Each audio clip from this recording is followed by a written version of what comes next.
안녕하세요. 제 이름은 알렉스 맥그리거예요. 저는 런던에 있는 더 헤리티지라는 미슐랭 2스타 레스토랑에서 수석 셰프로 일하고 있었어요. 매일 아침 저는 우리 깨끗한 주방을 둘러보며 신선한 재료들을 확인했죠. 프랑스산 송로버섯, 러시아산 캐비아, 그리고 최고급 영국산 소고기까지. 이곳에서 5년 동안 일하며 헤드 셰프의 꿈에 한 걸음 더 다가가고 있었어요. 모두가 저를 클래식 유럽 요리를 완벽하게 만드는 최고의 셰프로 여겼어요. 저는 고급 요리는 오직 유럽에서만 나온다고 굳게 믿으며 자랐어요. 셰프였던 아버지는 프랑스와 이탈리아 요리가 요리 예술의 정점이라고 가르쳐 주셨죠. 요리 학교에 다닐 때도 아시아 음식은 거의 배우지 않았어요. 한국 음식에 대해서도 조금 배웠지만 그저 맵고 투박한 음식일 뿐 유럽 요리의 품격은 없다고 생각했어요. 모든 것은 로즈 마담이 저와 중국인 동료 린 웨이를 사무실로 부르면서 바뀌기 시작했어요. 린 웨이는 중국인이고 실력이 좋았지만 저는 제가 더 낫다고 생각하고 있었죠. 로즈 마담은 진지한 눈빛으로 우리를 바라보며 레스토랑에 새로운 것이 필요하다고 말했어요. 영국 전통과 아시아의 혁신을 결합한 요리를 만들라는 거였죠. 가장 좋은 요리를 만든 사람이 새 헤드 셰프가 된다고 했어요. 린 웨이는 곧바로 중국식 딤섬과 로스트 비프를 결합하는 아이디어를 꺼냈어요. 저는 속이 철렁 내려앉았어요. 어떤 아시아 요리를 활용할 수 있을까? 일본 요리는 너무 흔했어요. 뭔가 예상치 못한 새로운 것이 필요했어요. 그날 밤 요리학교 동창이었던 박소연이 생각났어요. 그녀는 한국인이고 지금은 서울의 럭셔리 호텔에서 헤드 셰프로 일하고 있었어요. 몇 년간 연락이 끊겼지만 저는 절박했어요. 한국 음식이 정말 고급 요리에 어울릴 수 있는지 물어보는 메시지를 보냈어요. 제 의심을 숨기지 못했죠. 그녀는 화내지 않고 직접 와서 확인해보라고 초대했어요. 전화를 한참 동안 쳐다보고 있었어요. 한국에 간다고요? 아시아에 가본 적이 없었어요. 속으로는 아니라고 말하고 다른 방법을 찾고 싶었지만 작은 호기심의 목소리가 이것이 정말 독특한 것을 만들 유일한 기회일 수도 있다고 속삭이고 있었어요. 서울까지의 비행은 무려 11시간이나 걸렸어요. 매 순간 제 결정에 의문을 품고 있었죠. 영감을 얻기 위해 지구 반대편까지 날아가다니 내가 뭘 하고 있는 거지? 낙후된 나라, 지저분한 거리, 이상한 냄새를 상상했어요. 심지어 손 소독제와 소화제를 잔뜩 챙길 정도로 필요할 거라고 확신하고 있었죠. 인천국제공항에 도착했을 때 첫 번째 충격을 받았어요. 제가 상상했던 혼란스럽고 지저분한 곳이 아니었어요. 공항은 거대하고 깨끗하고 히드로 공항보다 더 현대적이었죠.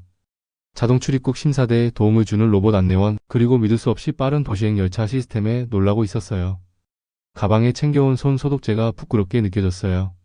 소연이 서울역에서 저를 맞이했어요. 셰프 재킷을 입은 그녀는 자신감 넘치고 매우 전문적으로 보였어요. 주변의 도시 풍경도 제가 상상했던 것과는 완전히 달랐어요. 높은 유리 건물, 아름다운 조명, 런던보다 더 깨끗한 거리가 인상적이었어요.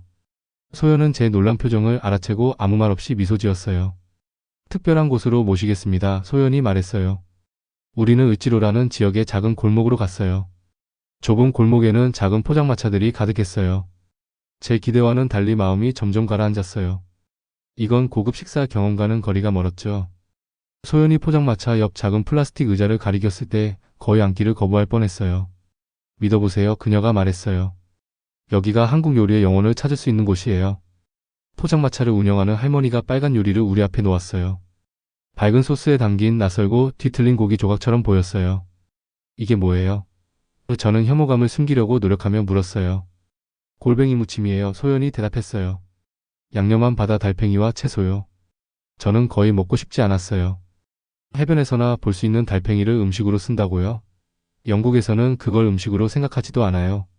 소연은 화내지 않았어요. 그저 참을성 있게 기다리며 한 입만 드셔보세요. 그런 다음에 판단하세요. 라고 말했어요. 마지못해 작은 조각을 집어먹었는데 한 입에 놀라움이 밀려왔어요. 쫄깃한 식감, 달콤하고 맵고 새콤한 맛의 완벽한 균형, 채소의 신선함까지.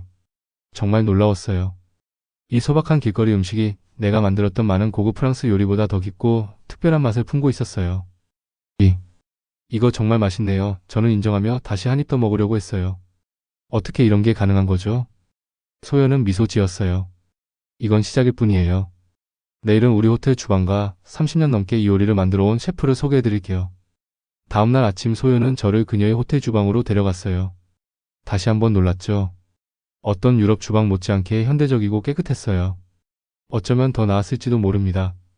한국인과 서양인 셰프들이 나란히 일하며 다양한 기술을 결합한 아름다운 요리를 만들고 있었어요. 소연은 저를 런던에서 온 친구로 모두에게 소개했어요. 그들은 외국인 셰프에게 제가 보였을 법한 의심 없이 따뜻하게 환영해 주었어요. 특히 민호라는 베테랑 한국인 셰프가 저를 챙기며 한국 채소를 손질하는 데 필요한 칼질 기술을 보여주었어요. 한국 요리에서는 자르는 방법이 맛을 바꾸죠. 민호가 같은 무를 다양한 방식으로 자르는 것을 보여주며 설명했어요. 저는 이렇게 기본적인 것이 얼마나 중요할 수 있는지 흥미롭게 지켜봤어요. 그날 오후 소연은 저를 김명자 씨라는 유명한 골뱅이 식당 주인에게 데려갔어요. 김명자 씨는 30년 넘게 이 골뱅이 요리를 해오고 있었어요. 그녀의 작은 식당에는 화려한 장식은 없었지만 손님들이 밖에까지 줄을 서 있었어요. 김명자 씨는 최고의 통조림 골뱅이를 고르는 법, 준비하는 법, 그리고 가장 중요하게는 발효된 고추장, 식초, 설탕, 참기름으로 완벽한 소스를 만드는 법을 보여주고 있었어요. 그녀는 제 서툰 시도에 미소 지으며 인내심 있게 하나하나 꽂혀주었어요. 소연의 호텔 주방으로 돌아와서 우리는 실험을 시작했어요. 저는 골뱅이를 다양한 서양 재료와 결합해 보았어요. 크림소스, 파스타, 심지어 페이스트리까지 시도했죠. 대부분의 시도는 끔찍한 실패로 끝났어요. 다른 셰프들은 정중히 제 요리를 맛본 뒤 곧바로 물을 마셨죠.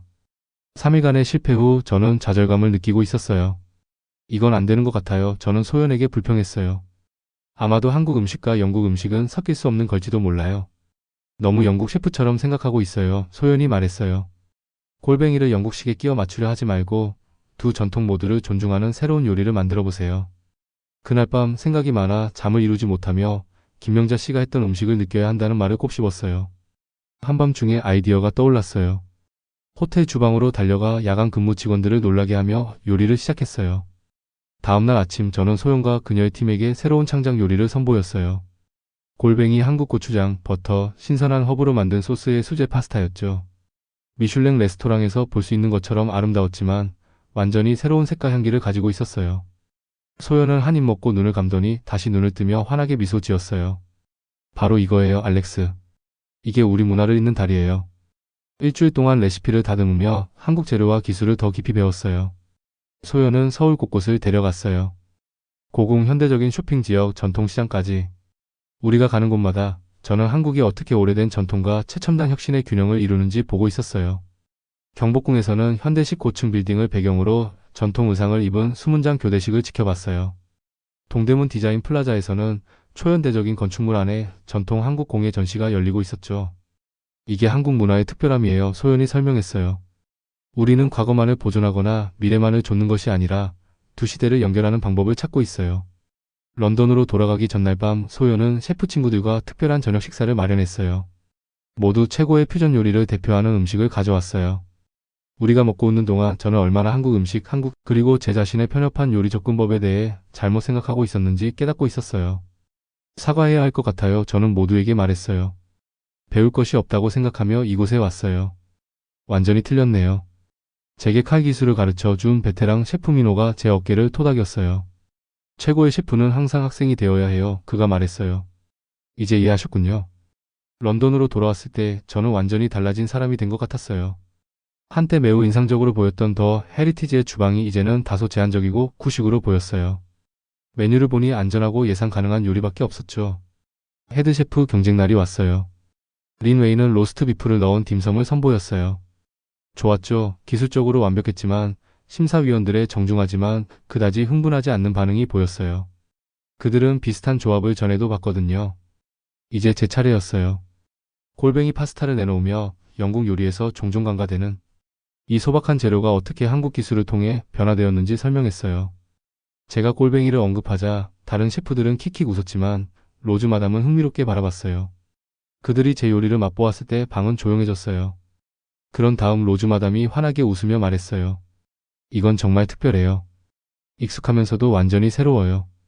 두 전통을 어느 쪽도 타협하지 않고 존중하고 있어요. 저는 더 헤리티지의 새 헤드 셰프로 임명되었고 골뱅이 파스타는 우리의 대표 요리가 되었어요. 음식 평론가들이 이에 대해 글을 쓰기 시작했고 곧 다른 셰프들도 한국 재료로 실험하기 시작했어요. 이제 매일 아침 저는 주방에서 골뱅이를 조심스럽게 준비하는 것으로 하루를 시작하고 있어요. 김명자 씨, 소영 그리고 서울의 한 작은 포장마차가 어떻게 제가 요리에 대해 알고 있다고 생각했던 모든 것을 바꾸었는지 생각하고 있어요. 한국인 수석 셰프 2명을 영입해 더 다양한 요리를 개발하고 있고 다음 달에는 소연이 특별 메뉴를 만들기 위해 런던에 올 예정이에요. 승진을 위한 필사적인 시도로 시작된 일이 이제는 요리 전통간의 다리를 놓는 진정한 열정이 되었어요. 지난주에 아버지가 레스토랑을 방문했어요. 그는 제 새로운 시도에 회의적이었지만 골뱅이 파스타를 맛본 뒤 한동안 말이 없었어요. 나는 40년 동안 요리해왔지만 그가 마침내 말했어요. 이런 맛은 한 번도 본 적이 없구나. 아마도 나도 서울에 한번 가볼 때가 된 것 같아. 손님들이 처음으로 제 골뱅이 파스타를 맛볼 때마다 미소 짓고 있어요. 그들은 제가 을지로 포장마차에서 느꼈던 것과 같은 반응을 보여요. 놀라움, 기쁨, 그리고 음식이란 무엇인지에 대한 완전히 새로운 이해까지. 이 여정은 진정한 혁신이란 낯설고 익숙하지 않은 것에 스스로를 열 때 온다는 사실을 깨닫게 해주었어요. 가장 아름다운 창작물은 서로 다른 세계가 만나는 경계에서 탄생해요. 이제 저는 손과 기술뿐 아니라 열린 마음으로 새로운 가능성에 도전하며 요리하고 있습니다. 시청해주셔서 감사합니다. 앞으로도 더 흥미롭고 특별한 이야기를 들고 찾아뵙겠습니다. 구독과 좋아요, 알림 설정 잊지 마시고 다음 영상에서 또 만나요.